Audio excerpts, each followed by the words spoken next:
नमस्कार मेरे प्यारे विद्यार्थियों, आपका स्वागत है आपके YouTube channel AR let study पर। जैसा कि हमने पीछे की कई वीडियो के माध्यम से बहुत सारे टॉपिक के पढ़ा और बहुत सारे टॉपिक से बहुत सारी जानकारी इकट्ठी करी। आपके सामने हम एक नए बिंदु पर बढ़ रहे हैं। जैसा कि कल की वीडियो में हमने बहुत कुछ सीखा, बहुत कुछ जाना, उसका छूटा हुआ भाग, कुछ पॉइंट्स जो रह गए थे वो इस वीडियो के माध्यम से हम पूरा करने वाले हैं मेरे बच्चों। ये लुसेंट की बुक का एक सार, एक निचोड़ हम आपको बारी बारी से दे रहे हैं और इसका निचोड़ हम इस बोर्ड के माध्यम से पढ़ रहे हैं। किसका?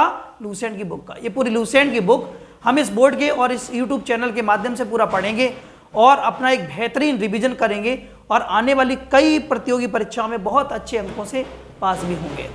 उम्मीद है कि आप मेहनत से पढ़ रहे होंगे और चीज़ों के साथ जुड़े होंगे और बहुत ही बेहतरीन ढंग से चीज़ों के साथ उनको आगे बढ़ा रहे होंगे और काफ़ी मेहनत कर रहे होंगे, जिससे कि आप आने वाली विभिन्न प्रकार की प्रतियोगी परीक्षाओं में बहुत ही अच्छे, बहुत ही उम्दा अंक हासिल कर पाए मेरे बच्चों। तो जैसा कि हमने जाना भी था और हम जानते भी थे और हमने आपको बताया भी था, 12-13 वीडियो पीछे हो गई हैं, तो आप लोग जाकर के प्लेलिस्ट में सारी वीडियो को देखें और अपनी इस बुक का धीरे धीरे जो भी इसमें टॉपिक्स हैं उनके बारे में जानकारी इकट्ठी करें और विभिन्न प्रकार की प्रतियोगी परीक्षाओं में आप बड़े अच्छे अंकों के साथ आगे बढ़ते रहेंगे। इतिहास हम आपको पढ़ा रहे हैं और इतिहास की काफ़ी जानकारी हम लोग ले रहे हैं। आप ज़्यादा बात ना करते हुए अपने टॉपिक की तरफ बढ़ते हैं और टॉपिक पे चर्चा करना शुरू करते हैं मेरे बच्चों। उम्मीद है कि आपने चैनल को लाइक, कमेंट, सब्सक्राइब जरूर किया होगा, नहीं किया तो कर दीजिएगा और इसको शेयर जरूर करें, जिससे कि काफ़ी ऐसे विद्यार्थी जिनको रिवीजन करने के लिए कहीं एक यथास्थान प्राप्त नहीं हो पा रहा था, एक अच्छा प्लेटफॉर्म नहीं मिल पा रहा, तो मुझे लगता है कि मैं उनको दे पाऊंगा और उनका विश्वास नहीं टूटेगा। लगातार पर डे, एक भी दिन की छुट्टी न करते हुए हम आपको कोशिश करेंगे कि रोज एक डेली वीडियो अपलोड कराएं, जिससे कि आप आने वाली विभिन्न प्रकार की प्रतियोगी परीक्षाओं में एक अच्छे से अच्छे अंक हासिल कर पाएं इस वीडियो के माध्यम से और बहुत कुछ सीख पाएं, अपनी बुक को कवर कर पाएं। जो बुक आपके सामने है आप रख के बैठ गए होंगे और उसके साथ में आपने विभिन्न प्रकार के पेन्स और कॉपियाँ लेकर के बैठे, विभिन्न प्रकार का मतलब है कि कई कलरफुल रंग लेकर के बैठे होंगे और ये कलरफुल जो रंग हैं आप लेकर के बैठे होंगे कलरफुल पेनों के साथ, जिनमें आप तरह तरह से डिज़ाइन कर करके आप अपने नोट्स बना रहे होंगे। चलो, तो हमने जाना, हमने सीखा और हम बहुत कुछ जान पाए थे पीछे की वीडियो के माध्यम से। सिंधु सभ्यता का एक पार्ट हमने छोटा सा कंप्लीट किया है, आज दूसरा पार्ट कंप्लीट करने वाले हैं मेरे बच्चों।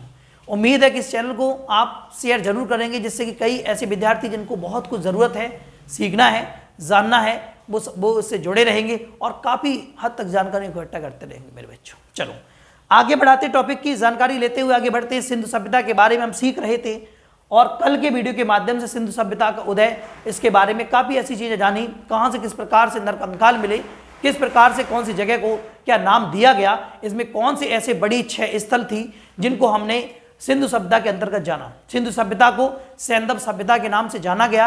ये काफ़ी चर्चाएं हमने पीछे की वीडियो के माध्यम से करी थी। आज इस वीडियो के माध्यम से हम आगे जानने वाले हैं बहुत सारे ऐसे फैक्ट जिनको आपको उम्मीद है आप अपने नंबर इंक्रीज करने वाले हैं मेरे बच्चों। चलो शुरू करते हैं। सिंधु सभ्यता और सिंधु सभ्यता का उदय किस प्रकार से हुआ, सिंधु सभ्यता की खोज किसने करी, सिंधु सभ्यता और किस नाम से जानी गई, पीछे की वीडियो के माध्यम से जाना और देखा है। आप लोग पीछे की वीडियो में जाकर के प्लेलिस्ट में जरूर देख कर के तभी ये वीडियो देखें, क्योंकि पीछे की वीडियो अगर आप नहीं देखेंगे तो आपको इस वीडियो में थोड़ा कम समझ में आने वाला है। तो बच्चों, जैसा कि जाने थे कि सिंधु सभ्यता किस प्रकार से रही है और इस सिंधु सभ्यता के अंतर्गत कौन कौन से पुरास्थल हमने ढूंढे और ये पुरातात्विक कैसे कैसे स्रोत रहे, किन किन पुरातात्विकों ने कहाँ कहाँ की जगहों को ढूंढा, निकाला और हमने काफ़ी ऐसी जानकारी इकट्ठी करी जिनके माध्यम से हम चीज़ों को बढ़ा पाए हैं मेरे बच्चों। तो उम्मीद है कि आप लगातार चीज़ों के साथ जुड़े होंगे और अपनी बेहतरीन तैयारी के साथ आप चीज़ों को सीख रहे होंगे।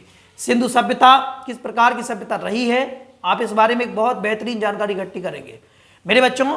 मैं आपको बताऊं कि सिंधु सभ्यता एक ऐसी सभ्यता थी, एक नगरीय सभ्यता थी, जिसमें लोगों ने रहना, जीना, खाना पीना, अपनी व्यवस्थाओं को सुचारू रूप से चलाना शुरू कर दिया था। इसी युग में हम ताम्रकाल के बारे में पढ़े थे, तांबे का आविष्कार कर डाला और उन्होंने सबसे पहला हथियार जो बनाया वो कुल्हाड़ी बनाई थी। पत्थरों से भी बनाए औजार उन्होंने उपयोग में लिए और ऐसे कई औजार थे जिनके माध्यम से उन्होंने बहुत सारी जानकारी इकट्ठी करी होगी मेरे बच्चों। तो अब ये औजार कई सारे ऐसे रहे होंगे जिनके माध्यम से उन्होंने अपने जीवन को सुचारू रूप से चलाने के लिए काफ़ी प्रयास किया होगा, काफ़ी प्रयत्नरत रहे होंगे, जिनके माध्यम से वो कई दिनों तक कई कई चीज़ों के साथ जुड़े और कई तक अपने भोजन की व्यवस्था करते रहे। और जब चीज़ें सापेक्ष उनकी हो गई तो वो धीरे धीरे आगे बढ़ते गए और सभ्यता में निपुण होते गए। कौन? मानव। और उस समय के मानव कौन थे? आपको बताया, उस समय के मानव को हम ज़्यादा से ज़्यादा द्रविड़ कहेंगे, क्योंकि इस स्थान पर बसने वाले लोग लगभग द्रविड़ ही थे। ये आपकी लूसेंट की बुक में दिया गया है मेरे बच्चों।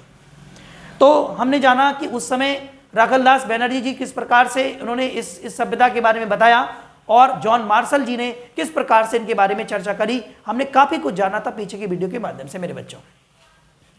आज हम आपको सिंधु सभ्यता के उस पॉइंट, उस बिंदु पर चलेंगे, उस बिंदु की बात करने वाले हैं, उस बिंदु पर पहुंचने वाले जहां से आपको बहुत सारे प्रश्न आपके छपने वाले हैं दिमाग में।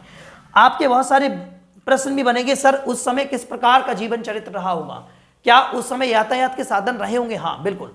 क्या उस समय अगर यातायात के साधन रहे होंगे तो इसका मतलब है कि सर उस समय व्यापार होता होगा।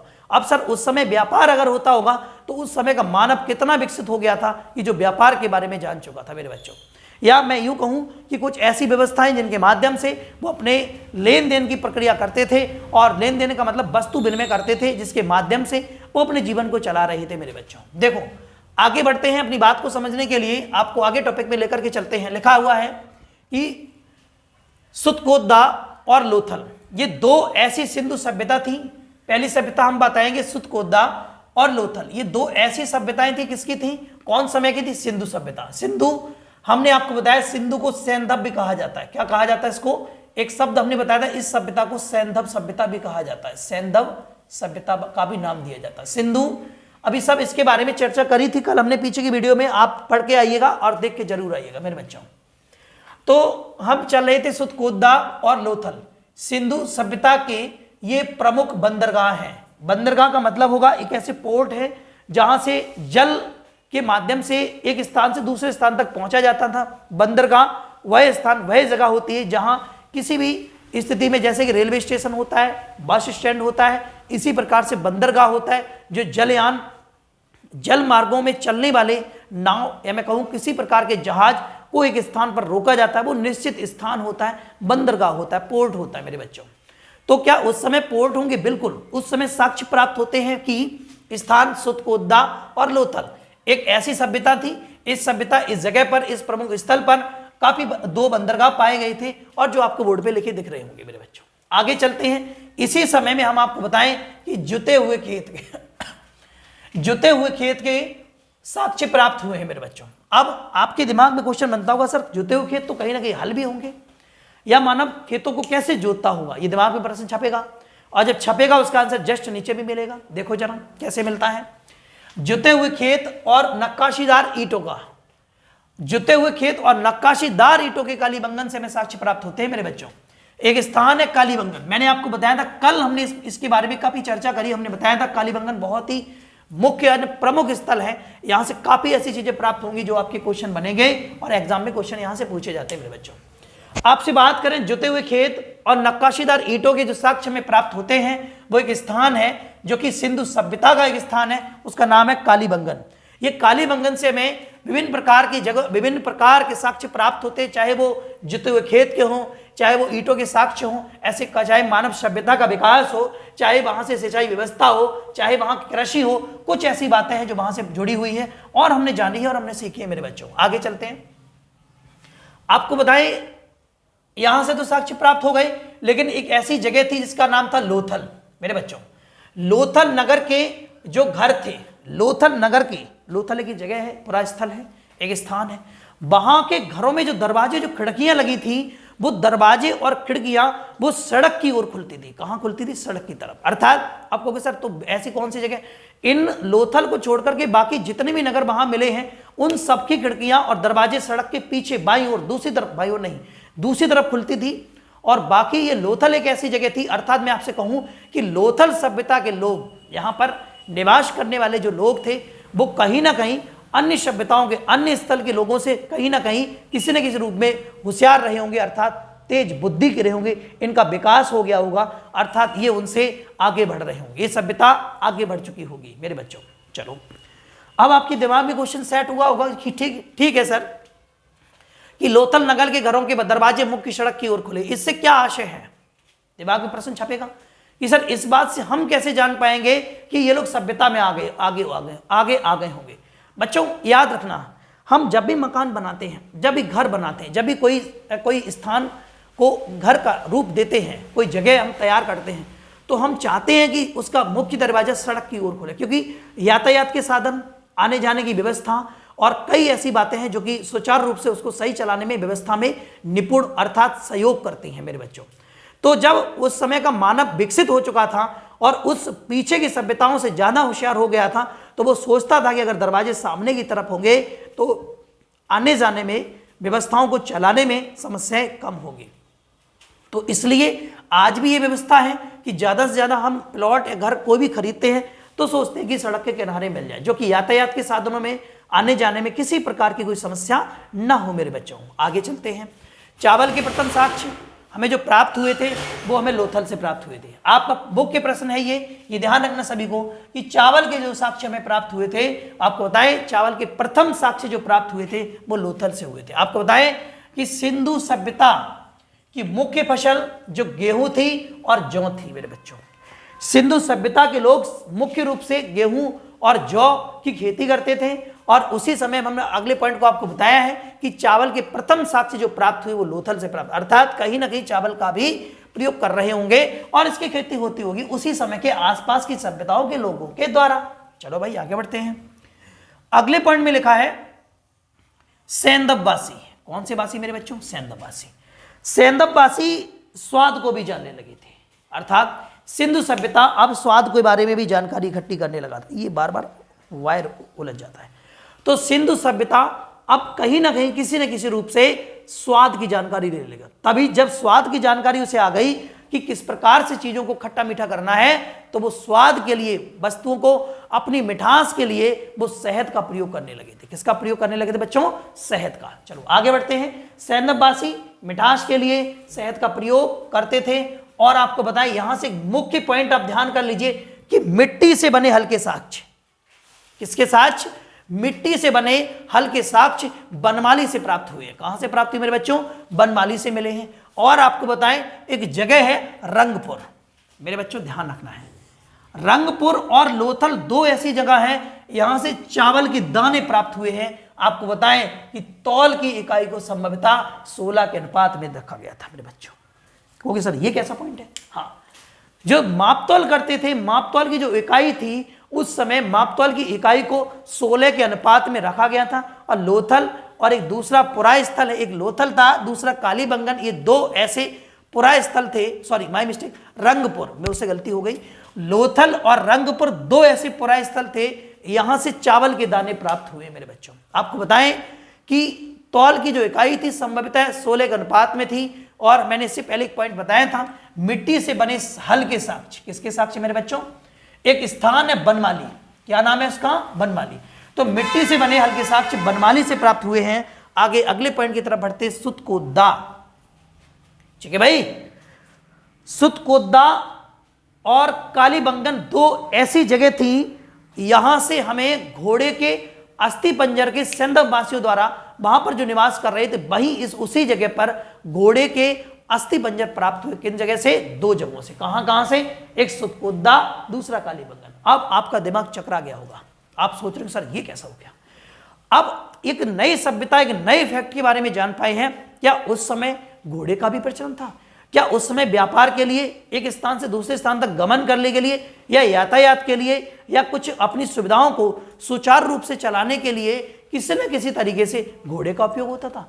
या क्या पता घोड़ा पालतू जानवर के रूप में रहा होगा, या क्या पता घोड़े का उपयोग इस किसी न किसी उपयोग से रहा होगा, या मैं कहूं केवल घोड़ा मिला होगा, उसका कोई उपयोग मनुष्य उस समय का नहीं जानता होगा। लेकिन उसके साक्ष्य अस्थि पंजर के रूप में प्राप्त हुए हैं, जो कि कहां से? सुतकोदा और कालीबंगन से। मेरे बच्चों मुझे उम्मीद है ये पॉइंट बहुत बेहतरीन तरीके से आपको समझ में आया होगा, अस्थि पंजर के रूप में। आगे बढ़ते हैं। सेंदबवासी जो थे वो यातायात को पूरा करने के लिए, यातायात के साधनों के लिए, हम आपको बताएं कि सेंदबवासी यातायात के लिए बैलगाड़ी और भैंसा गाड़ी, मेरे बच्चों समझना, बैलगाड़ी और भैंसा गाड़ी का प्रयोग करते थे। किसका किसका करते थे? एक तो बैलगाड़ी का करते थे, दूसरा उपयोग भैंसा गाड़ी के करते थे। आप कहोगे सर ये कैसे हो गया? हाँ, इसमें 2 पहिए कहीं 4 पहिए लगा करके इस सेंदबबाशी बैलगाड़ी का या फिर भैंसा गाड़ी का प्रयोग कर रहे। तो मैंने कल आपको बताया था नव पाषाणकालीन एक ऐसी व्यवस्था जिसके परसों कुछ पिछली वीडियो में हमने आपको बताया था कि नव पाषाणकालीन और पुरा पाषाणकालीन मध्य पाषाणकालीन में एक हमने आपको युग के बारे में बताया था। उसमें बताया था हमने कि यहां मानव ने पहिए का भी आविष्कार कर लिया था मेरे बच्चों। उसी समय हमने आपको बताया था कि आग का भी आविष्कार हुआ था। आग के आविष्कार के बाद मनुष्य मानव उस समय का किस पर निर्भर हो गया था? मांस पर तो निर्भर था ही पहले से ही, शिकार पर तो निर्भर था ही, शिकारी मानव था। लेकिन अब मांस को शिकार करने के बाद उस मांस को भूंज करके उसको जला करके खाने लगा था। और थोड़ी आगे बढ़ी सभ्यता तो सिंधु सभ्यता की तरफ बढ़े तो पता लगा कि यहां लोगों ने अन्य खाद्यान्न की व्यवस्था भी कर रखी थी। और जब खाद्यान्न की व्यवस्था कर रखी थी अर्थात खाद्यान्न का उत्पादन होने लगा था और जान पाए थे कि गेहूं और जौ और चावल के साक्ष्य प्राप्त हुए, तो जान पाए थे किस प्रकार से सभ्यता का उदय हुआ अर्थात मानव मांस के साथ साथ, या मैं कहूं कि मीट मांस के साथ साथ अब धीरे धीरे खाद्यान्नों की तरफ बढ़ने लगा था। अर्थात इससे दूसरा साक्ष्य, दूसरा प्रमाण प्राप्त होता है कि मनुष्य खेती करने लगा होगा। अब जब खेती के साक्ष्य प्राप्त हो गए तो पता लगा सर उस समय खेती करेंगे तो कहीं ना कहीं बैल की और घोड़ों की, घोड़े तो नहीं लेकिन उसके साक्ष्य प्राप्त हुए। आपको बताया था मैंने बैल की या फिर मैं कहूं उस समय भैंसों की आवश्यकता रही होगी, जरूरत पड़ी होगी या उनका उपयोग में उन्होंने लिया होगा खेती के रूप में। जब ये सब कुछ प्राप्त हो तो मैंने आपको बताया जब खेती होती होगी तो खेत जुते होते होंगे, तो जुते हुए खेतों के साक्ष्य प्राप्त होते, अर्थात उस समय का मानव बड़ा सभ्यतादार था। ऐसी कई चीजें हमने जानी हैं और सीख रहे हैं। आगे चलते हैं। सेंदबबाशी मतलब सिंधु सभ्यता के लोग यातायात के लिए बैलगाड़ी का प्रयोग करते थे और भैंसा गाड़ी का भी करते थे। अब ये मोस्ट इंपोर्टेंट पॉइंट है, मोहनजोदड़ो से प्राप्त एक स्नानागार। आपको बताएं सेंदब सभ्यता की सबसे बड़ी इमारत थी, कौन सी थी? मोहनजोदड़ो से प्राप्त स्नानागार। समझ गए मेरे बच्चों? स्नानागार सेंदब सभ्यता की सबसे बड़ी इमारत थी, जो ये माना जाता, संभवतः माना जाता है सबसे बड़ी इमारत थी, जिसके मध्य मतलब बीच में स्नान कुंड जिसकी लंबाई 11.88 मीटर थी। सोचो उस समय का मानव स्विमिंग पूल जानता था मेरे बच्चों? उस समय सिंधु सभ्यता का मानव क्या स्विमिंग पूल के बारे में जानता था जो आज के लोग ऐसे नहाते फिर रहे हैं और घूमते फिर रहे हैं, है ना? उसका मजा ले रहे हैं, आनंद ले रहे हैं अपनी, और विभिन्न प्रकार की प्रक्रियाओं को मनोरंजन में बदल रहे हैं मेरे बच्चों। तो उस समय का मानव, सिंधु सभ्यता का मानव, सेंदब सभ्यता के लोग उस समय क्या किसी प्रकार से स्नानागार अर्थात स्नान कुंड, मैं कहूं कि स्विमिंग पूल के रूप में कोई चीज ऐसी रही होगी? क्या ऐसी व्यवस्था होगी? क्या लोग इतने सभ्यता वाले हो गए थे कि वो वहां स्नानागार बनाकर उस सारे लोग नहा? अब इस बात से एक और अंतर मिलता है, एक बात ध्यान रखना, इस स्नानागार से एक बात और समझ में आती है, उस समय के लोग हो सकता है इकट्ठे रहकर भी नहाते हो, एक साथ रहकर रहते हो, एक साथ रह करके स्नान करते हो, है ना? क्योंकि कुंड बड़ा है तो काफी लोग नहा रहे होंगे, अर्थात मैं कहूं कि स्विमिंग पूल आज की तरह स्विमिंग पूल की तरह व्यवस्था होगी। खैर सभ्यता वापस लौट के आती है, आप लोगों को पता ही होगा, जो चीज चली गई वो वापस आनी है, हरगिज आनी है। अब क्या आनी है वो आप समझ गए होंगे। स्नान कुंड 11 सभ्यता की बात कर रहा हूं, संस्कृति की बात कर रहा हूं। स्नान कुंड 11.8 मीटर लंबा था, 8 मीटर। आपको बताऊं कि 7.01 मीटर चौड़ा था और 2.43 मीटर गहरा था मेरे बच्चों। 11.88 मीटर लंबा, 7.01 मीटर चौड़ा, 2.43 मीटर गहरा था। कौन? स्नान कुंड। किसका था? स्नानागार। कहां का था? मोहनजोदड़ो था। किस सभ्यता संबंधित था? सेंदब सभ्यता संबंधित। देखो 7-8 क्वेश्चन तैयार हुए आपके, है ना? अगला पॉइंट बनता अग्निकुंड। अग्निकुंड को हम कहेंगे यज्ञ वेदी। क्या कहेंगे? यज्ञ वेदिका, यज्ञ वेदी। ये लोथल और कालीबंगन से प्राप्त हुए। अब दिमाग में चकरा गया होगा, है ना, कि उस समय का मानव क्या यज्ञ भी करता था? अब जरूर कहीं ऐसी व्यवस्था होगी। जब ये साक्ष्य प्राप्त हुए तो हो सकता है यज्ञ भी करते हो, यज्ञ वेदिकाएं मिली हैं वहां से, तो पता लगता है कि हवन कुंड मिले होंगे, तो पता लगता है कहीं ना कहीं इस प्रकार से व्यवस्थाएं रही होंगी। आगे बढ़ते हैं। मोहनजोदड़ो से हमें एक सील पर 3 मुख वाली, मेरी बात ध्यान रखना, मोहनजोदड़ो से सील पर 3 मुख बने मिले, और जो 3 मुख बने मिले हैं मेरे बच्चों, मोहनजोदड़ो एक सिंधु सभ्यता थी। इस सिंधु सभ्यता का एक स्थल था, उस स्थल पर हमें मोहनजोदड़ो से एक सील पर 3 मुख बने मिले, और ये तीन मुख जो मिले बने हुए, ये पशुपतिनाथ की मूर्ति थी। किसकी मूर्ति थी मेरे बच्चों? पशुपतिनाथ की। सबसे ज्यादा क्वेश्चन बनता है पशुपतिनाथ, उनके चारों ओर हाथी, गेंडा, चीता और भैंसा विराजमान थे, अर्थात वहां मिले हैं। अर्थात जिस प्रकार से पशुपतिनाथ की मूर्ति थी उसके आसपास ये चीजें मिली थी हमें। मूर्ति के आसपास वैसी बिखरी हुई नहीं, मूर्ति में ही छपी हुई मिली थी, उनके आसपास में इतनी सारी प्राप्त चीजें हुई थी। आगे बढ़ते हैं जरा। सील पर तीन मुख बने मिले थे, किसके? वो कौन थे? पशुपतिनाथ जी थे। कहां से? मोहनजोदड़ो से। और उनके चारों ओर हाथी, गेंडा, चीता और भैंसा विराजमान था। बहुत बढ़िया, बहुत बढ़िया। एक आखिरी बिंदु की तरफ बढ़ चुके हैं, मोहनजोदड़ो। और ये आखिरी बिंदु है, मोहनजोदड़ो से नर्तकी की अर्थात डांसिंग गर्ल्स नर्तकी की एक कांस्य की मूर्ति प्राप्त हुई है, जो कि कहां से मिली है? मोहनजोदड़ो से। सोचो, मोहनजोदड़ो भी के बारे में कल हमने बताया था, ये उन पुरास्थलों में से एक स्थल है जिनसे बहुत सारे साक्ष्य से प्राप्त हुए हैं।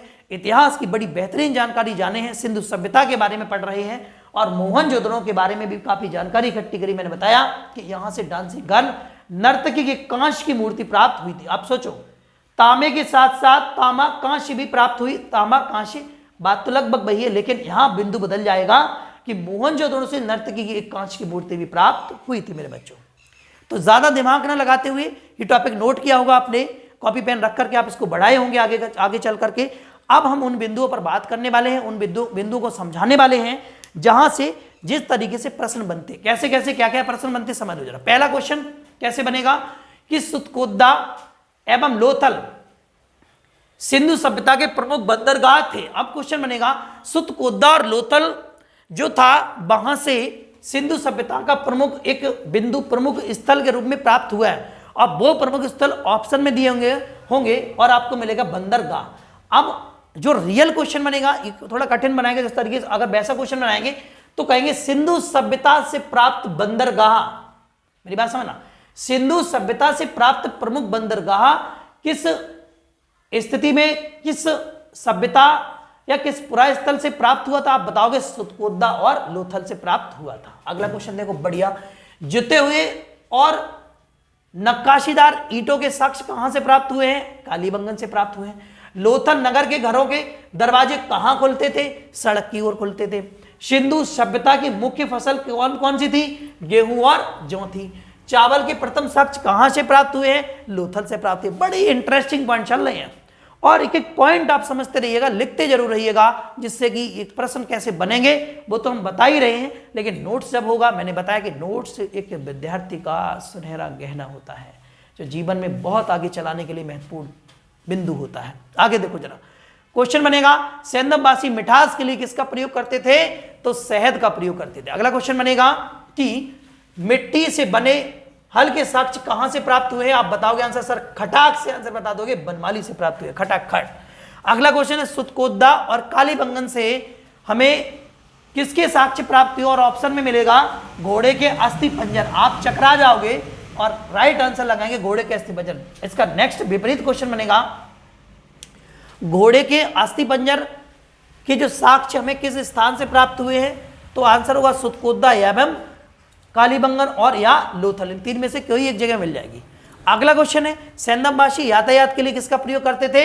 या तो बैलगाड़ी का या भैंसा गाड़ी का। अगला क्वेश्चन, मोहनजोदड़ो से प्राप्त विशाल इमारत कौन सी थी? आप बताओगे स्नानागार। स्नानागार में के मध्य में किसकी प्राप्ति हुई?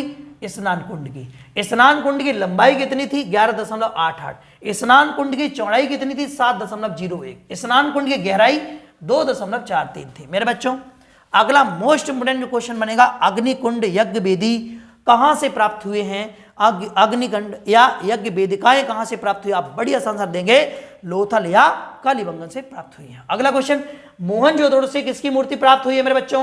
पशुपतिनाथ की। और आपसे कहें कि यहां से दूसरा क्वेश्चन, ऑप्शन में दो क्वेश्चन मिलेंगे, तो दूसरा क्वेश्चन नर्तकी की मूर्ति या पशुपतिनाथ की मूर्ति प्राप्त हुई है। जो कि अगर आपसे पूछा जाए कि कांच की मोहनजोदड़ो से कांच की मूर्ति किसकी प्राप्त हुई है? आप बताओगे नर्तकी की मूर्ति प्राप्त हुई है। और सबसे ज्यादा इंपॉर्टेंट फैक्ट इसका यह रहा आज का कि उनके चारों ओर किसके? पशुपतिनाथ के हाथी, गेंडा, चीता और भैंसा विराजमान थे। मोस्ट इंपोर्टेंट फैक्ट है, ये कहीं ना कहीं एग्जाम में जरूर पूछा जाता है। उम्मीद है आज की क्लास बहुत शानदार, बहुत जानदार, बहुत प्यारी रही होगी और आपने बहुत कुछ सीखा होगा, बहुत कुछ जाना होगा। आज अपनी बॉडी को, अपने इस वीडियो को यहीं छोड़ते हैं, यहीं विराम देते हैं। कल मिलते हैं नई वीडियो से और आज के लिए बस इतने रखते हैं। जय हिंद, जय भारत, धन्यवाद। जय हिंद, जय भारत, धन्यवाद।